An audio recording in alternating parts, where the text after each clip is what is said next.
మల్కాజ్గిరి కాంగ్రెస్ అభ్యర్థిగా మర్రి జనార్దన్ రెడ్డి. నాగర్ కర్నూలు బీఆర్ఎస్ మాజీ ఎమ్మెల్యేతో సంప్రదింపులు 1-2 రోజుల్లో ప్రకటన. దీనిపైన మాట్లాడిగా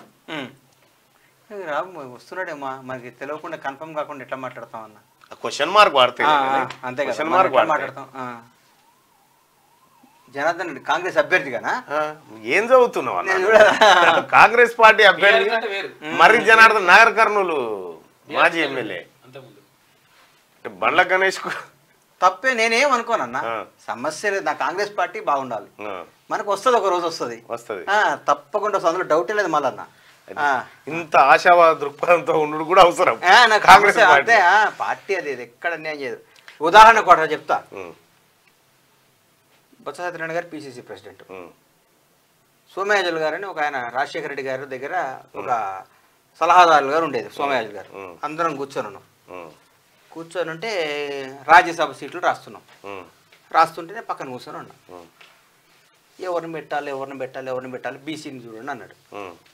ఎవరెవరో 4-5-10 పేర్లు చెప్పారు. కాంగ్రెస్ పార్టీ గొప్పతనం చెప్తాను. అప్పుడు ఒక ఆయన మన చెప్తా మొత్తం వేరే ఆఖరి చెప్తాను మీరు. వేరే ఒక నల్గొండ ఆయన పేరు వచ్చింది. వాళ్ళు వస్తే వద్దు అన్నాడు. బొత్సన్న అరే మన భాస్కర్ వీళ్ళు అన్నాడు. గాంధీ భవన్లో పనిచేసేది భాస్కర్ అన్న. నిన్న రాయటానికి పిలుస్తాడు అనుకున్నా అన్న. ఏదన్నా ఢిల్లీ అని లెటర్ గిటర్ పంపించడానికి రాపిస్తాడు అన్నా. మన భాస్కర్ రాజ్యసభకు రాయండి అన్నాడు. 5 నిమిషాలు నేను ప్రత్యక్ష సాక్షిని, నేను పక్కనే కూర్చొని సాయంత్రం 8-9 డిస్కషన్ జరిగింది. రేపు పిలిపించారు, ఎల్లుండి నామినేషన్ ఇప్పించారు. అది కాంగ్రెస్ పార్టీ. మనం అదే అట్లా వస్తుంది అంటావు. డెఫినెట్గా వస్తుంది అన్న మన ఊరికి. ఇప్పుడు